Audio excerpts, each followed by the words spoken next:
প্রিয় দর্শক আসসালামু আলাইকুম। আপনারা সবাই কেমন আছেন? আশা করি ভালো আছেন। বন্ধুরা দেখতে পাচ্ছেন আমি আপনাদের মাঝে একটি ওষুধি গাছের শিকড় নিয়ে হাজির হয়েছি। বন্ধুরা, যে সমস্ত ভাইরা স্ত্রীর সাথে দীর্ঘ সময় সহবাস করতে পারেন না বা স্ত্রীর সাথে সহবাস করতে গেলে কিন্তু আপনাদের 2 থেকে 3 মিনিটের মধ্যে মাল বের হয়ে যায়। আপনাদের স্ত্রীর কাছে আপনি একজন লজ্জিত পুরুষ, একজন কাপুরুষ। স্ত্রীর সাথে যে সমস্ত ট্যাবলেট খেয়ে আপনার স্ত্রীর সাথে আপনারা সহবাস করেন, একসময় দেখবেন যে ওই সমস্ত ট্যাবলেটে আর কোনো কাজ করছে না। তখন কিন্তু আপনি চাইলেও আপনার স্ত্রীর সাথে আপনি দীর্ঘ সময় সহবাস করতে পারবেন না। আপনার স্ত্রীকে যদি আপনি পর্যাপ্ত পরিমাণ সুখ না দিতে পারেন, তাহলে কিন্তু আপনার স্ত্রী আরেকজনের সাথে সহবাস করার জন্য বাধ্য থাকবে। আপনার স্ত্রীকে যদি আপনি কান্না করাতে চান বা আপনার স্ত্রীকে যদি আপনি মাপ চাইতে বাধ্য করতে চান, খাড়ের মধ্যে যদি আপনি তুফান তুলতে চান, তাহলে ওষুধি গাছের শিকড়টি অবশ্যই আপনাদের কোমরে ধারণ করতে হবে। অবশ্যই আমাদের সম্পূর্ণ ভিডিওটি আপনাদের দেখতে হবে। আপনারা সম্পূর্ণ ভিডিওটি দেখবেন এবং ঔষধি গাছের নিয়মকানুন মেনে ঔষধি গাছের শিকড়টি আপনাদের কোমরে ধারণ করতে হবে। বন্ধুরা, এই ঔষধি গাছের সাথে আমি আপনাদের পরিচয় করে দিচ্ছি। বন্ধুরা, এই ঔষধি গাছের নাম হচ্ছে বনতুলসী গাছ। এই ঔষধি গাছটিকে বিভিন্ন অঞ্চলে বিভিন্ন নামে ডেকে থাকে। বন্ধুরা, এই ঔষধি গাছটি কিন্তু 2 ধরনের হয়ে থাকে, একটি বনতুলসী গাছ, একটি আমতুলসী গাছ। আমতুলসী গাছটি আপনারা পেয়ে যাবেন হিন্দু ভাইদের বাসায়, আর বনতুলসী গাছটিকে আপনারা পেয়ে যাবেন এই ঔষধি গাছটিকে বন জঙ্গলে। এই ঔষধি গাছটিকে যদি আপনারা একটু ভালোভাবে খোঁজ করে দেখেন, তাহলে এই ঔষধি গাছটিকে আপনারা বিভিন্ন রাস্তাঘাটের আশেপাশে এবং সবজি ক্ষেতের আশেপাশে আপনারা ঔষধি গাছটিকে সব থেকে আপনারা বেশি পেয়ে যাবেন। যেখানে আপনারা একটু বেশি জঙ্গল দেখবেন, সেখানে আপনারা ঔষধি গাছটিকে আপনারা পেয়ে যাবেন। ঔষধি গাছটি কিন্তু একদম বিনা পয়সার একটি ঔষধি গাছ। আপনারা কিন্তু ডাক্তারের কাছে হাজার হাজার টাকা পয়সা নষ্ট করেছেন, তারপরেও কিন্তু আপনারা কোনো সুচিকিৎসা পাচ্ছেন না।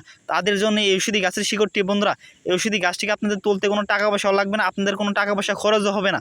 শুধু এই ঔষধি গাছটিকে আপনারা খুঁজে বের করবেন, তারপর ঔষধি গাছের শিকড়টি আপনাদের কোমরে ধারণ করতে হবে কবিরাজ নেমে। তাহলে আপনাদের স্ত্রীর সাথে 50 থেকে 60 মিনিটের মতো সহবাস করতে পারবেন।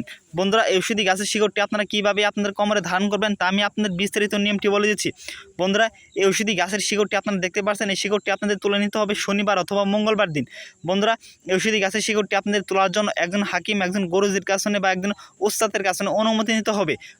যদি কোনো মুরব্বি বা কোনো হাকিম বা কোনো গুরুজি না থাকে, অবশ্যই কিন্তু আমাদের কাছে অনুমতি নিয়ে ঔষধি গাছটিকে তুলতে পারেন।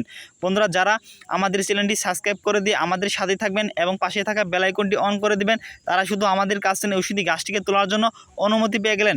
অবশ্যই আপনারা কমেন্টে অনুমতি চাইবেন, অবশ্যই আপনাদের আমরা অনুমতি দিয়ে দেবো। এই ঔষধি গাছের এই শিকড়গুলো আপনারা দেখতে পাচ্ছেন, এই শিকড়গুলো আপনাদের শনিবার অথবা মঙ্গলবার দিন তুলে নিতে হবে। এই ঔষধি গাছটিকে আপনাদের শনিবার অথবা মঙ্গলবার দিন তুলে নিতে হবে। তারপর আপনারা ঔষধি গাছের এই শিকড়গুলো আপনারা দেখতে পাচ্ছেন, এই শিকড়গুলো আপনাদের এই ঔষধি গাছটিকে তোলার সময় জানে আপনাকে কেউ না দেখে, যদি আপনাকে কেউ দেখে ফেলে, তাহলে কিন্তু আপনি কার্যকারিতা নাও পেতে পারেন। এই ঔষধি গাছটিকে আপনাদের তুলে নিতে হবে শনিবার অথবা মঙ্গলবার দিন সন্ধ্যার সময় এক টানে নিঃশ্বাস বন্ধ করে। তারপর আপনাদের ঔষধি গাছের শিকড়গুলো পরিষ্কার পানি দিয়ে ধুয়ে নিতে হবে, বা আপনারা পরিষ্কার পানি দিয়ে নাও ধুলেও চলবে। ভালো দিকে একটি শিকড় তুলে নেবেন। তারপর আপনারা বাজারে যাবেন, বাজার থেকে একটি তাবিজ কিনে আনবেন একদমে, একটি তাবিজ কিনে আনবেন, কোনো দামাদামি করবেন না।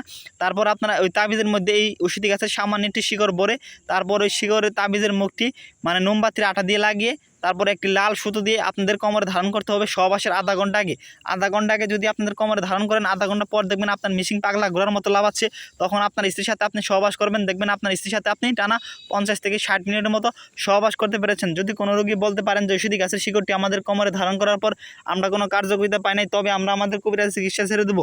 বন্ধুরা, আমাদের ভিডিওটি ভালো লাগলে অবশ্যই বন্ধুদের মাঝে শেয়ার করে দেবেন এবং কমেন্টে মতামত জানিয়ে দেবেন। ধন্যবাদ সবাইকে। আসসালামু আলাইকুম।